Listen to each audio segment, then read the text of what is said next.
किशोर पांडे जी हम बैठल रही तब गुरु जी हमके 200 देख चल गई। 200 रुपया देकर हौसला अफजाई किया गया। बहुत बहुत धन्यवाद बा कॉलेज दिलन की है।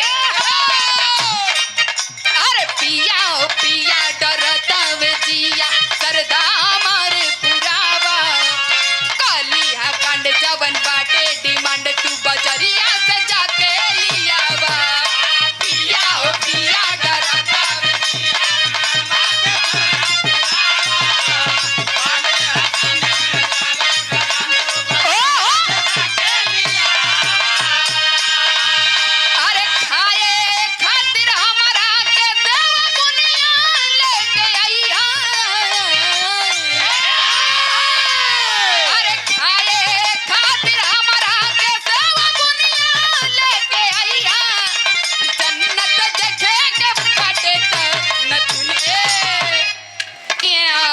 श्रीकंठ लंठ महाराज जी ऐसे ये ज्यादा फेमस बा आपका। ऐसे ये 100 रुपया देकर हौसला अफजाई किया गया। बहुत बहुत धन्यवाद बा।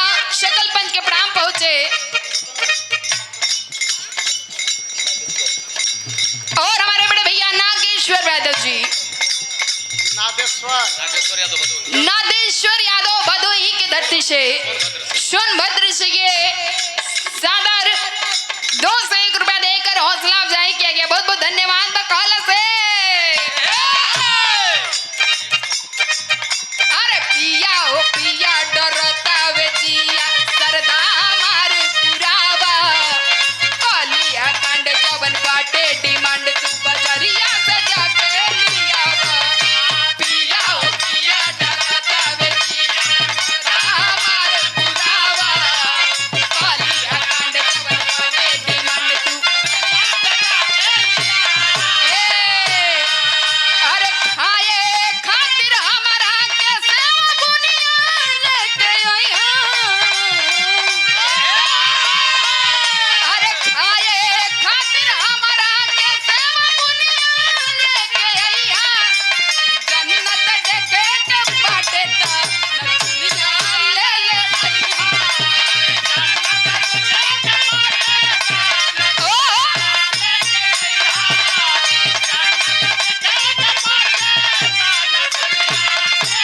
बहुत बहुत धन्यवाद बा। एक लाइन और कहे का कहे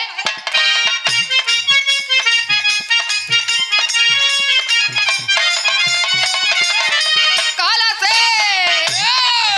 अरे हमारा बुलेटवा पकाइयो बैठ के साटवे की ना। हमारा बुलेटवा पकाइयो बैठ के हमारा बुलेटवा पकाइयो बैठ के अरे हमारा बुलेटवा पकाइयो बैठ के साटवे की ना। बोले बोल रे पतर का बोले बोल रे पतर का हमारा से बाट बेकीना। बोले बोल रे पतर का हमारा से बारे रामचोल भैया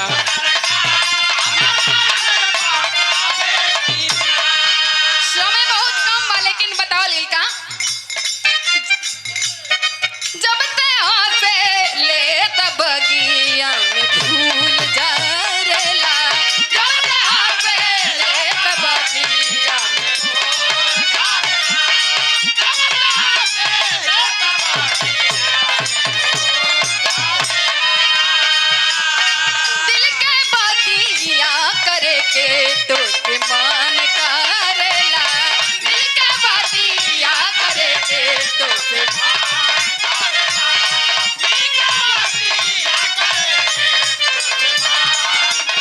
अरे मधु से मीठ तोरा बलिया रे करे बलिया से गलिया टिकलिया रे।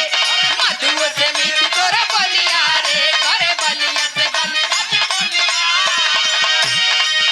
अरे ए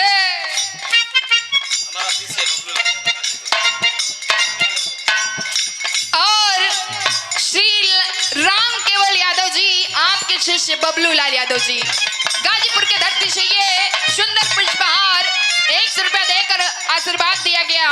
माता रानी करे हर मोड़ पे तरक्की करे, चार चांद लगे। बहुत बहुत धन्यवाद बा। कहलस का जब ते हंसे ले तब बगिया में फूल झरेला, जब ते हंसे ले तब बगिया में फूल झरेला, जब ते हंसे ले तब बगिया में फूल झरेला। दिल के बातियां करे के तो मान करेला, दिल के बातियां करे के तो मान करेला, दिल के बातियां करे के तो मान करेला। अरे मधु से मीठी तोरा बोलिया रे, करे बलिया से गलिया टिकल। पीछे पीछे पीछे अजय भैया और देखे रवि रेडियो के आप मेन ऑपरेटर साहब जी अजय भैया जी के द्वारा ये सुंदर पुष्पहार ये 100 रुपया देकर हौसला अफजाई किया गया। इस भाव के सुनते हुए कहलत का करबा हम कब्बत देखे जवानी में मरमराता, जवानी इसमें उफान मराता दादा का। पहले के गर्मिया बा के सेट हो गइल बा, ई जवानी में का कलो तब तो गर्दा उड़ेले पैर लास्ट करा। वरना जगह रहल। बताओ लड़का जब ते हंसे ले